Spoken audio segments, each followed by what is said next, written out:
Hello dear friends and students, you are welcome to my YouTube channel English Max। NDA के paper के common errors के discussion में हम लोग अब पहुंच गए हैं 2015 पर। अभी तक हम लोगों ने 2011, 2012, 2014, 13 और 2014 4 पेपर कर चुके हैं। आज कर रहे हैं 2015 का पेपर सेट 1 और इसके बाद एनडीए का पेपर सेट 2। ठीक है, तो चलिए ज़्यादा टाइम न वेस्ट करते हुए शुरू करते हैं अपना डिस्कशन। और ये रहा आपका पहला क्वेश्चन। पहला क्वेश्चन बेटा क्या कह रहा है कि unless you stop to make noise at once. हमको तो मिल गई एरर। चलिए आगे बढ़ते हैं। I will have no option but to bring the matter to the attention of the police. ठीक है, अब इस सेंटेंस में ये एरर एक्चुअली है वर्ब फॉर्म की। किसकी है?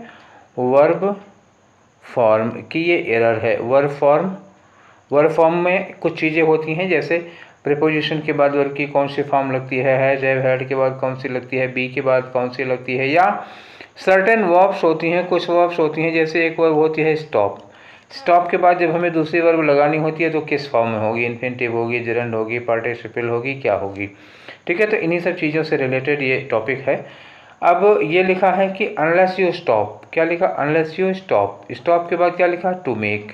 ठीक है, तो स्टॉप है, एन्जॉय है, कुछ ऐसी वर्ब्स होती हैं। जैसे ये हो गया आपका स्टॉप हो गया, जैसे आपकी एक वर्ब हो गई एन्जॉय हो गई। ठीक है, और इसी तरह से जैसे एक वर्ब है आपकी डिनाई है, जैसे एक वर्ब है आपकी कीप है। इस तरह के और भी बहुत सारे वर्ब्स हैं। इनके बाद जब भी दूसरी वर्ब लगाई जाती है तो हमेशा किस फॉर्म में होगी? जेरंड के फॉर्म में होती है। ठीक है ना, ये नॉन फाइनाइट्स में पढ़ाया जाता है। तो अब आप यहाँ देखिए कि आपकी एक वर्ब क्या है? Unless you stop. स्टॉप के बाद क्या लगा? टू के साथ मेक लगा हुआ है, जबकि टू के साथ फर्स्ट फॉर्म ना लग के क्या लगना चाहिए? यहाँ पे जेरंड लगना चाहिए था। तो एक्चुअली यहाँ होना क्या चाहिए था? होना ये चाहिए था कि जहाँ पे टू मेक लिखा है वहाँ होना चाहिए मेकिंग। ठीक है ना, unless you stop making noise at once. ठीक है, तो आपकी एरर किस में हुई? एरर हुई ए में। चलिए हम लोग दूसरा क्वेश्चन देखते हैं कि he could not but help. ठीक है, एरर तो यही है, पढ़ देता हूँ। He could not but help shed tears at the plight of the villagers. आगे लिखा है rendered homeless by a devastating cyclone. ठीक, चलिए आगे बढ़ते हैं, आपकी एरर देखते हैं। अब एरर कुछ समझाना है इसलिए थोड़ा सा उसको ऊपर कर लेते हैं। यहाँ लिखा है कुड नॉट के बाद बट और हेल्प दोनों लिखा हुआ है, जबकि एक्चुअली एक सेंटेंस होता है। जैसे हम कहें कि मुझसे चाय पिए बिना रहा नहीं जाता, तो हमें ये कैसे कहना होगा? तो देखिए यहाँ लगता है सब्जेक्ट। सब्जेक्ट के बाद आप क्या लगा सकते हैं? चाहे कैन लगाइए या कुड लगाइए। अगर पास्ट की बात है तो कुड लगाएंगे, नॉट लगाएंगे और इसके बाद क्या लगाएंगे? बट लगाएंगे। ठीक है, बट के साथ वर्ब की फर्स्ट फॉर्म लगती है। और यहीं अगर बट ना लगा के आप हेल्प लगाते हैं तो हेल्प के साथ वर्ब की आईएनजी फॉर्म लगती है। ठीक है, तो इस लिहाज से देखिए एक बार मैं और एक चीज़ को समझाता हूँ। जैसे कैन नॉट बट, ठीक, कांट, कांट के साथ बट या कांट के साथ हेल्प। ठीक, ये एक मॉडल वर्ब होगी। ठीक है, इसमें कांट नहीं, कांट बट और कांट हेल्प। अब ऐसे ऐसे करें तो ये हो गई, ऐसे ऐसे करें तो ये हो गई। ये आपकी एक मॉडल वर्ब हो जाती है। बट के साथ वर्ब की फर्स्ट फॉर्म लगती है और हेल्प के साथ वर्ब की आईएनजी फॉर्म लगती है। ये रूल है। ठीक है, कांट बट और हेल्प दोनों एक साथ नहीं लग सकता है। ठीक है, तो अब इस लिहाज से अगर देखा जाए, इस तरह से देखा जाए तो कुड नॉट बट लगा। अच्छा यहाँ देखते हैं, यहाँ क्या है? सेड है। सेड वर्ब की फर्स्ट फॉर्म लगी है, इसका मतलब है इसमें हेल्प गलत है, बट होना चाहिए। ठीक है, अगर यहाँ सेडिंग लिखा होता तो हेल्प होता, बट ना होता। और बट और हेल्प दोनों एक साथ नहीं लग सकता, इसलिए इसमें एरर क्या होगी? ए होगी। ठीक है, चलिए आगे बढ़ते हैं। Question number 3। और क्वेश्चन नंबर 3 कह रहा है कि since it was his first election campaign. चूँकि ये उसकी पहली इलेक्शन कैंपेन थी। आगे लिखा है द कैंडिडेट वाज कन्फ्यूज्ड, इसलिए कैंडिडेट कन्फ्यूज था। नन कुड क्लियरली अंडरस्टैंड, कोई समझ में नहीं पा रहा था कि either the principles he stood for या फिर हिज बेनिफिट्स ही प्रॉमिस्ड। मतलब ना तो उसके प्रोमिस किसी को समझ में आ रहे थे और ना ही उसके प्रिंसिपल्स किसी की समझ में आ रहे थे। तो इस सेंटेंस में कोई एरर है नहीं, एक्चुअली ग्रामेटिकली कोई एरर नहीं मिली है। पूरा सेंटेंस एकदम ग्रामेटिकली फिट है। ठीक है, चलिए आगे बढ़ते हैं। हम लोग आते हैं क्वेश्चन नंबर 4 पर। ठीक है, तो ये क्वेश्चन नंबर 4 देखिए क्या कह रहा है, काफ़ी लंबा चौड़ा हेल्दी सा क्वेश्चन दिखाई दे रहा है भाई, 3-4 लाइन का, कोई बात नहीं।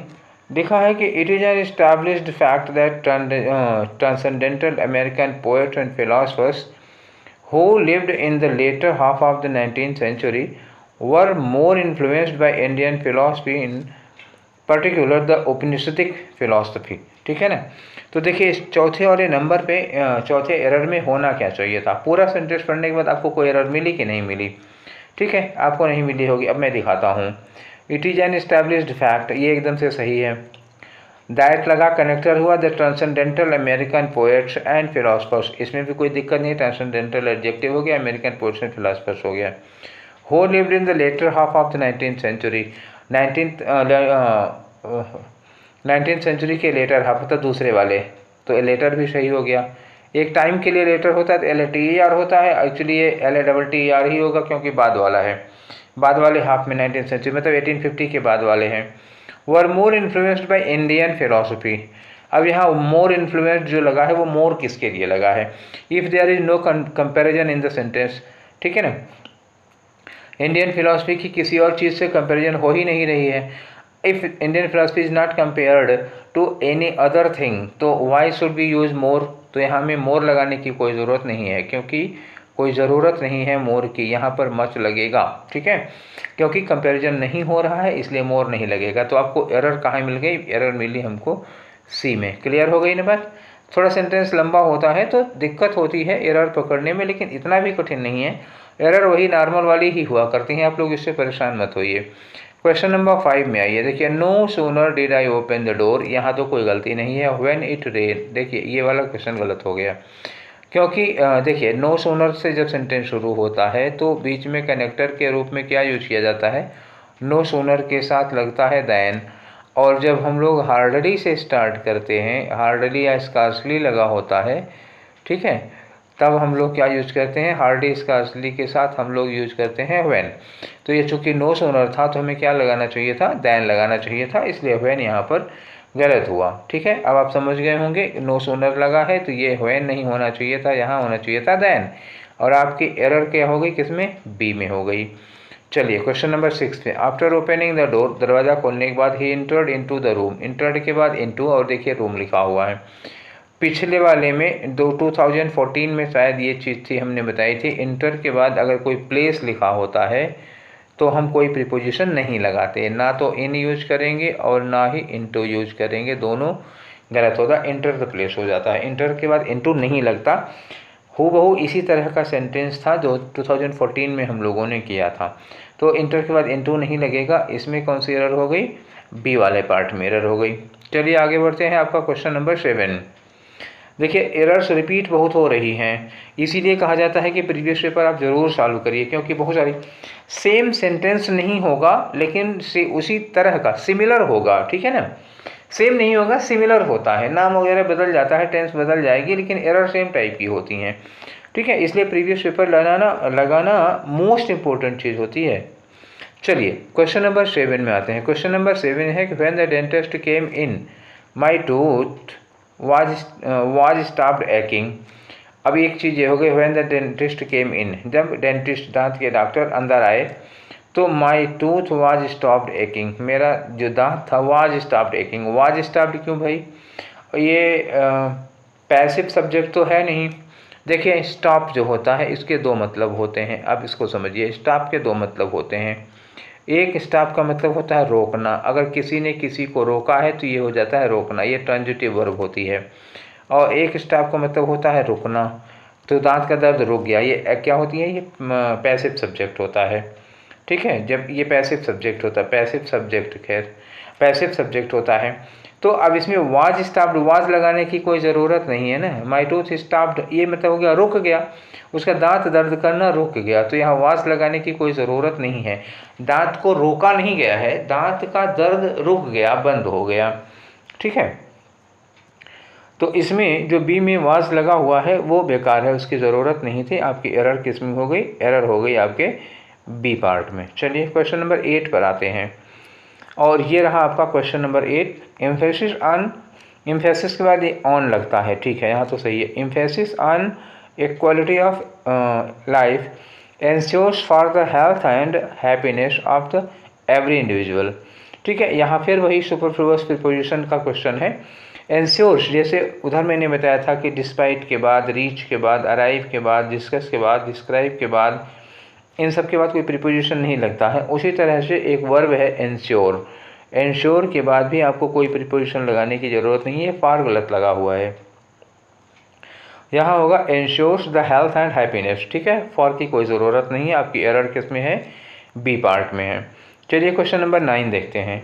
The students were awaiting for the arrival of the chief guest. ठीक है, अब देखिए वेट के बाद फॉर लगता है। ठीक है, आपने पढ़ा होगा वेट फॉर।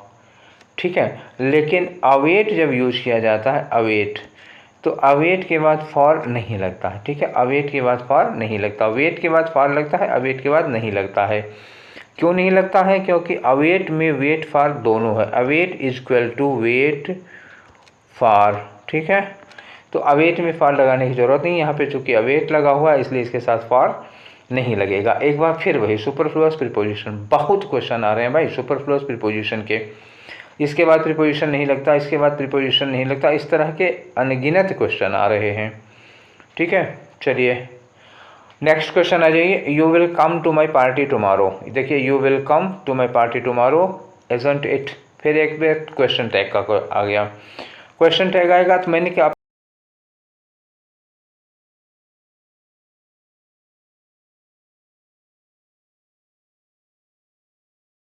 लगा हुआ, तो इसका मतलब क्या हुआ, विल नॉट लगाना पड़ेगा। इसमें नॉट नहीं लगा है, यहाँ लगाना होगा। तो विल नॉट जब हम जोड़ते हैं तो क्या बन जाता है, वोंट बन जाता है। और यू यहाँ से उठा ला यहाँ, तो ये क्या होगा क्वेश्चन टैग, वोंट यू। देखिए इजंट इट नहीं होगा, क्या होगा, वोंट यू होगा। हमने पिछले वाले सेशन में भी आपसे एक बात बताई थी कि अगर एरर में क्वेश्चन टैग दिया हुआ है तो 99% चांस होता है कि वो एरर किसकी होगी, क्वेश्चन टैग की ही होगी। ठीक, अगर सही होगा तो नो एरर होगी, या होगी तो उसी में होगी एरर। वैसे 99% चांस होता है कि वहीं पे एरर हो, ऐसा अभी तक मिला है। 3-4 क्वेश्चन तो हम लोग इसी में पा चुके हैं इंडिया वाले सेशन में, जिसमें से कि 4 के चारों में वही इजंट इट दिया हुआ है और हर बार गलत था। ठीक है, चलिए आगे बढ़ते हैं, क्वेश्चन नंबर 11 पे आते हैं। क्वेश्चन नंबर 11 है having read a number of stories. ठीक है ना, अब देखिए हैविंग रीड, हैविंग के साथ वर्ब की थर्ड फॉर्म लगी है तो ये परफेक्ट पार्टिसिपल हुआ, ये हो गई आपकी परफेक्ट पार्टिसिपल। अब हमारे पास एक सेंटेंस आगे होना चाहिए, having read about a number of stories about space travel, his dream is now about to visit the moon. ठीक, इस सेंटेंस में हिज ड्रीम इज, यहाँ से हमको पकड़ना पड़ा, his dream is now about to visit moon. अगर हम कहते हैं हिज ड्रीम नाउ इज, तो अबाउट ना लगाइए क्योंकि पर्पज है। ड्रीम इज, ड्रीम के बाद क्या लगता है, टू के साथ वर्ब की फर्स्ट फॉर्म लगती है, his dream is to visit the moon. या फिर हम ये कहें कि he dreams of, he dreams of, अब उसके बाद हम वर्ब की आईएनजी फॉर्म लगा दें, ही ड्रीम्स ऑफ विजिटिंग। ठीक है, ऐसे कर दीजिए, या तो ही ड्रीम्स ऑफ विजिटिंग हो जाए या तो फिर his dream is to visit the moon. अब यहाँ पे अबाउट लगाने की कोई ज़रूरत नहीं है, तो आपकी एरर किस में हुई, एरर हुई सी में, यहाँ अबाउट की ज़रूरत नहीं है। ठीक है, नेक्स्ट है हमारा क्वेश्चन नंबर 12। ठीक है, इसमें 15 क्वेश्चन पूछे गए थे, तो क्वेश्चन नंबर 12 है द मीटिंग एडजॉर्न्ड एब्रप्टली। आप लोगों ने सुना होगा कोर्ट वगैरह में जब मूवी वगैरह देखते होंगे तो जज साहब उठ जाते कहते हैं the court is adjourned. The court is adjourned का मतलब क्या हुआ, कोर्ट को थोड़ी देर के लिए रोका जाता है, एडजॉर्न्ड को मतलब आज के लिए बर्खास्त किया जाता है।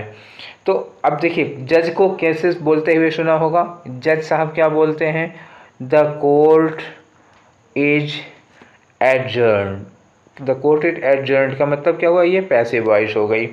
अच्छा ये बताइए मीटिंग अपने आप बंद होगी या की जाएगी, मीटिंग क्या हुआ, मीटिंग एडजर्न मतलब क्या हुआ, क्लोज करने का एक्टिव सब्जेक्ट होगा, क्या ये खुद करेगा, नहीं। अच्छा यहाँ लिखा है by the chairman, by the chairman, यहाँ बाय द चेयरमैन लगने का मतलब ये सेंटेंस किस में हुआ, पैसिव वॉइस में हुआ। अगर पैसिव वॉइस में हुआ तो मीटिंग और एडजर्न के बीच में हमें क्या लगाना चाहिए, वाज या इज यूज करना चाहिए। तो मतलब हो गई ना यहाँ पर गलती, यही चीज़ है। सेंटेंस को एक्टिव में होना था कि पैसिव में होना था ये देखना होगा, ये सेंटेंस पैसिव में होना चाहिए था और यहाँ पर वाज लगाना चाहिए था, इसलिए आपकी एरर किस में हो गई, ए में। ठीक है, चलिए 13वां question, not one of the hundreds. ठीक, question number 13, not one of the hundreds. Not one का मतलब क्या हुआ? नॉट वन का मतलब हो गया नन।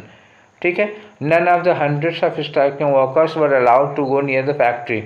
ठीक, तो यहाँ पे वर नहीं लगेगा, क्योंकि नन के लिए क्या लगाना होगा? नन के लिए लगाना पड़ेगा आपको सिंगुलर वर्ब।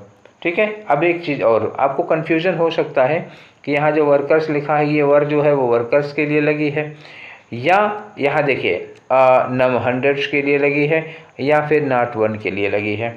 तो मैंने कहा था कि जब दो नाउन हो, ठीक है, दो नाउन है, एक नाउन ये हुआ और एक बीच में क्या लगा? प्रीपोजिशन। ये एक बार और समझा चुका हूँ मैं, फिर समझा दे रहा हूँ। इसके बाद फिर नाउन हो, इसके बाद आपको वर्ब लगानी हो। तो जब दो नाउन के बीच में एक प्रीपोजिशन लगा हुआ है तो वर्ब किसको देख के लगती है? पहले वाले को देख के लगती है। क्लियर हो गया? और यहाँ तो तीन तीन लगे हुए हैं। ठीक है, फिर से दिखाता हूँ आपको। ये लगी आपकी वर्ब, ठीक है ना, ये वर्कर्स लिखा है, स्ट्राइकिंग वर्कर्स, ये क्या लगा? ऑफ। ये लगा द हंड्रेड्स, यहाँ क्या लगा? ऑफ। तो वर्ब इसके लिए लगेगी नहीं, यहाँ से कूद के कहाँ जाएगी? यहाँ। इसके पहले भी ऑफ लगा हुआ है तो ऑफ के इस पार आ जाएगी नॉट वन। तो एक्चुअली ये वर्ब किसके लिए लगी है? नॉट वन के लिए लगी हुई है। और नॉट वन का मतलब क्या हुआ? नॉट वन का मतलब हुआ जीरो। और जीरो के लिए अगर एक के लिए सिंगुलर वर्ब लगती है तो जीरो के लिए क्या प्लूरल लगेगी? सवाल ही नहीं पैदा होता। ठीक है, तो it is there for were should be was. यहाँ वर की जगह पर क्या होना चाहिए? वाज होना चाहिए। ठीक है, क्लियर हो गया? चलिए आगे बढ़ते हैं। कभी कभी किसी किसी क्वेश्चन में थोड़ा ज़्यादा टाइम लगता है समझाने में। चलिए अगला क्वेश्चन है, if I had known this earlier. अगर मुझे ये बात पहले से पता होती तो आई विल हैव हेल्प्ड हिम। अच्छा, ये क्वेश्चन में एक बार और समझा चुका हूँ आप लोगों को। इफ़ के साथ अगर पास्ट परफेक्ट होता है, ठीक है, इफ़ के साथ अगर पास्ट परफेक्ट होता है तो दूसरा वाला जो सेंटेंस होगा उसमें क्या यूज किया जाता है? याद करिए, वुड हैव के साथ थर्ड फॉर्म यूज की जाती है। ठीक है, वुड हैव के साथ थर्ड फॉर्म। तो यहाँ देखिए, इफ़ के साथ हैड नोन थर्ड फॉर्म दिया हुआ है, तो यहाँ जहाँ विल लगा हुआ है एक्चुअली यहाँ होना चाहिए था I would have helped him. ठीक है ना, तो आपकी एरर किस में हो गई? एक बार फिर सी में हो गई। चलिए आते हैं क्वेश्चन नंबर 15 पे। क्वेश्चन नंबर 15 है, mister Smith was accuse for murder. ठीक है, but the court found him not guilty and acquitted him. ठीक है, तो अब इसमें एरर कहाँ होगी? एरर एक बार फिर वही फिक्स प्रीपोजिशन की एरर है। ठीक है, एक क्वेश्चन इसके पहले भी आ चुका है, याद करिएगा तो आपको याद आ जाएगा। एक्यूज के बाद क्या लगाया जाता है? ऑफ लगाया जाता है। और मैंने बताया था कि चार्ज, अगर किसी के ऊपर कोई आरोप लगा है तो जिसमें हम चार्ज यूज करते हैं, तो चार्ज के साथ क्या यूज किया जाता है? विद यूज किया जाता है। अक्यूज के बाद क्या यूज किया जाता है? ऑफ यूज किया जाता है। ठीक है, और यहाँ क्या लिखा है? अक्यूज लिखा हुआ है। ठीक, आइए देखिए, ये लिखा है अक्यूज, अक्यूज के बाद फॉर लगेगा या ऑफ? ऑफ लगेगा। तो जाहिर सी बात है एरर किस में हो गई? ए में हो गई। ये फिक्स प्रीपोजिशन के हैं, आप नोट करते रहिए। कम से कम जितने क्वेश्चन आए हुए हैं प्रीवियस पेपर्स में उन्हें तो आप नोट ही कर डालिए। अक्यूज, यही अक्यूज कम से कम ये शायद दूसरी या तीसरी बार आया है। ठीक है, तो आप जब भी कुछ इस तरह की चीज़ें आपको मिले तो आप नोट करते रहिए, वीडियो पॉज करिए और नोट कर लीजिए। अब ये रहा 2015 का एनडीए सेकेंड वाला। ठीक है, चलिए इसमें हम लोग क्वेश्चन करते हैं। एनडीए सेकेंड वाले में देखिए पहला क्वेश्चन क्या कह रहा है? आई एम टोल्ड मुझे बताया गया है, ये पैसिव वॉइस है, मैंने नहीं बताया, मुझे बताया गया है कि जॉन इज़ इल। ठीक है, John is ill since Monday. अब देखिए, जब सिंस के साथ कोई टाइम लग जाता है तो हम लोग इज़ नहीं यूज करते हैं, तब इज की जगह क्या हो जाएगा? याद करिए, सिंस फार लगा होगा तो इज की जगह हो जाएगा हैज़ बीन। तो आपको एरर मिल गई, किस में होगी? इज में एरर है। आपका आंसर क्या हो गया? बी हो गया। चलिए नेक्स्ट क्वेश्चन करते हैं, क्वेश्चन नंबर 2। अब क्वेश्चन नंबर 2 में आई शैल लीव स्कूल, मैं स्कूल छोड़ दूंगा as soon as I shall find a job. ठीक है, तो एज सून एज, आपको फिर याद आया कोई चीज़? मैंने कहा था कि जितने भी कंडीशनल कंजंक्शंस होते हैं, जैसे इफ़, अनलेस वगैरह वगैरह हो गया, या फिर टाइम के कंजंक्शन होते हैं। टाइम के कंजंक्शन जैसे मैंने कहा था टिल होगा, अनटिल होगा। ठीक है, टिल, अनटिल है, आफ्टर है, बिफोर है, एज लॉन्ग एज है, एज सून एज है, नो सूनर है, व्हेन है, ये सब लगा होता है तो उसके बाद हम फ्यूचर टेंस नहीं लगाते हैं। तो सेम चीज़ वही देखिए, यहाँ एज सून एज लगा है टाइम वाला, इसके साथ में शैल नहीं यूज करना चाहिए। आपका एरर किस में हुई? सी में। क्लियर? ये बात पहले भी बता चुका हूँ तो बार बार नहीं दोहराना है, एक बार याद दिलाना था इसलिए थोड़ा सा बता दिया। क्वेश्चन नंबर 3 है, he is a rich man. ठीक है, कोई बात नहीं, he is owning a number of buildings इन बॉम्बे। ठीक है। अब ये बताइए ही इज़ ओनिंग, ओन यहाँ पर किस सेंस में आया है, ओन इस सेंस में आया है यहाँ पजेस के सेंस में, ठीक है, पजेस के सेंस में, या आप इसको कह सकते हैं हैव। तो मैंने अब तो एक बात बताई थी, पिछले वाले वीडियो में बताई थी कि पजेशन कंटिन्यूअस टेंस में कभी नहीं हो सकता। कुछ चीज़ें होती हैं जैसे लाइक, डिसलाइक, अनलाइक, ये सब चीज़ें हो गई, इच्छाओं वाले जितनी भी चीज़ें हो गई, सीम, अपीयर, लुक हो गया, लाइक, डिसलाइक हो गया, हेट हो गया, लव हो गया, या फिर एग्री है, डिसएग्री है, डिनाई है, एक्सेप्ट है, फॉरगेट है, रिमेंबर है, ये सब चीज़ें कंटिन्यूअस में कभी नहीं होती हैं। या जो पजेशन की वर्ड्स होती हैं, ओन है, हैव है, पजेस है, ये सब कंटिन्यूअस में कभी नहीं होंगी। तो ही इज़ ओनिंग नहीं होगी यहाँ पर, बल्कि यहाँ क्या होना चाहिए, ही ओन्स। आपको क्या करना पड़ेगा, प्रेजेंट इंडेफिनिट ओन में एस लगाइए, या ही हैज़ लगाइए, ही ओन्स लगाइए, या ही पजेसेस लगाइए, ये सब ठीक हो सकता है। तो एरर कहाँ मिली आपको, इसकी जो एरर है वो बी पार्ट में है। चलिए question number 4, we were able to make it in spite of a bad weather, ठीक है ना, in spite of a bad weather, ये ऐड आ नहीं लगेगा क्योंकि वेदर जो है अनकाउंटेबल नाउन है, अनकाउंटेबल है तो आ नहीं लगेगा, इसकी जगह पर क्या लगाना चाहिए, दा लगाना चाहिए। एक बार फिर पढ़ के देख लीजिए, we were able to make it in spite of the bad weather, ना कि अ बैड वेदर, क्योंकि वेदर जो होगा वो उसके पहले अ एन नहीं लगा सकते हैं आप, अनकाउंटेबल नाउन है, ठीक है। चलिए क्वेश्चन नंबर 5, क्वेश्चन नंबर 5 कह रहा है कि neither are the two letters, ठीक है, ये देखिए neither are the two letters, तो ये तो ठीक है। अब यहाँ देखिए टू भी लिखा आ गया तो नाइदर तो करेक्ट है, neither are the two letters. अब यहाँ आ जाइए वर में, तो वर गलत हो गया कि वर की जगह क्या लगना चाहिए, वाज लगना चाहिए, क्योंकि बहुत बार ये बात आ चुकी कि each of, any of, either of, neither of, ये सब लगा होता है तो नाउन प्लूरल होता है और वर्ब सिंगुलर होती है, ठीक है। तो यहाँ पे एरर किस में हो गई, बी में हो गई। चलिए ठीक है, आते हैं क्वेश्चन नंबर 6 में, लिटिल ही रियलाइज्ड, ठीक है, इसको ज़रा इत्मीनान से बताना पड़ेगा। लिटिल ही रियलाइज्ड, लिटिल क्या होता है, एक निगेटिव चीज़ होती है, लिटिल है, फ्यू है, नेवर है, सेल्डम है, रेयरली है, हार्डली है, स्कार्सली है, बेयरली है, ये सब क्या माने जाते हैं, ये सब निगेटिव माने जाते हैं, निगेटिव माने जाते हैं। तो जब भी आप किसी सेंटेंस की शुरुआत निगेटिव से कर देते हैं तो नेगेटिव के साथ हमेशा क्या यूज करनी पड़ेगी, हेल्पिंग वर्ब यूज करनी पड़ेगी, इसके बाद आप सब्जेक्ट यूज करेंगे।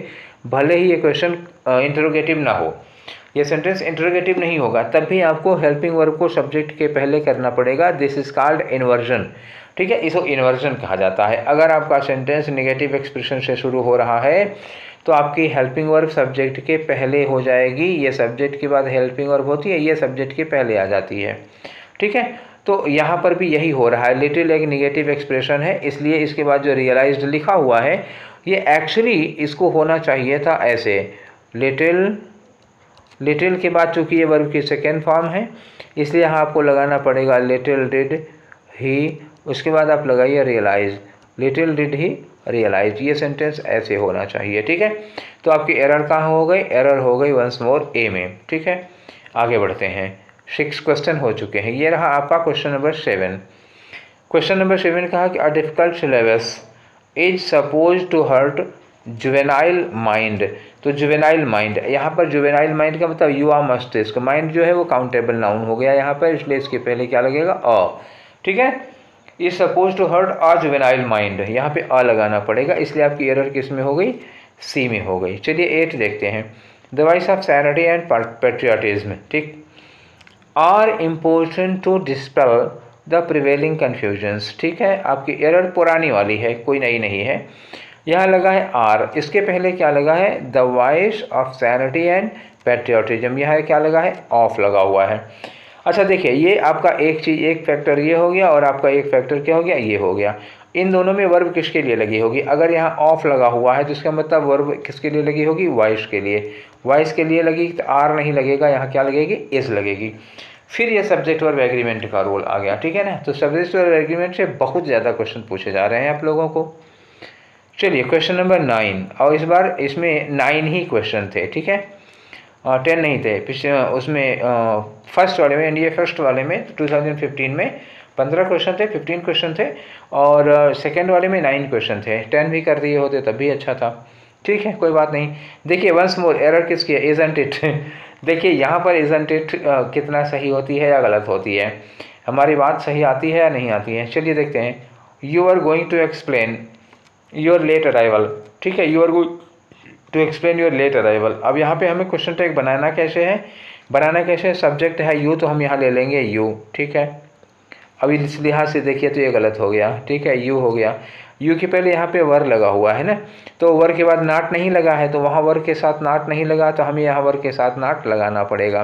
तो ये क्या बनेगा, वरंट यू, वरंट यू होगा, इजंट इट गलत होगी। हमारी बात एक बार फिर पक्की साबित हुई कि अगर ये क्वेश्चन टैग दिया होगा तो 99% डी ही पास, सॉरी 99% यही क्वेश्चन टैग की ही गलती की संभावना ज़्यादा होती है। हाँ, फिर मैं कह रहा हूँ कि 99 मैंने बोला है, 100% नहीं बोला है। हो सकता है एक आध क्वेश्चन ऐसा हो जिसमें क्वेश्चन टैग को सही करके दे दें, ठीक है, it's not my guarantee, I take guarantee for 99%, okay. तो ये रहे हमारे 2015 के दोनों सेट, एनडीए फर्स्ट और एनडीए सेकेंड। हम लोग 2015 तक कर चुके हैं, अब रह गए हैं 16, 17, 18, 19, 20 और 21, ठीक है। आप 22 में देने ही जा रहे हैं। तो आपको ये हमारा सेशन कैसा लग रहा है हमें बताते रहिएगा। कुछ लोगों के सुझाव और राय आ रही हैं, बहुत अच्छा लगता है। तो कीप मी नोइंग, ठीक है, late me know your mind, ठीक है। आप अपने मन के बारे में हमसे बताते रहिए। If you need anything special, अगर आपको कोई चीज़ स्पेशल चाहिए, जैसे इसमें जो डिस्कशंस हो रहे हैं, कोई ऐसी चीज़ आ रही है जो आपको समझ में नहीं आ रही है, कोई प्रॉब्लम कर रही है, कोई रूल ग्रामर से रिलेटेड है, तो let me know so that I may inform you, so that I may tell you the concept, ठीक। मैं आपको बता सकूँ इसके लिए आपको मुझे इन्फॉर्म करना पड़ेगा, ठीक है। तो चलिए ठीक है, ये सेशन यही वाइंड अप करते हैं, फिर मिलेंगे 2016 के सेशन में। Till take care, thank you.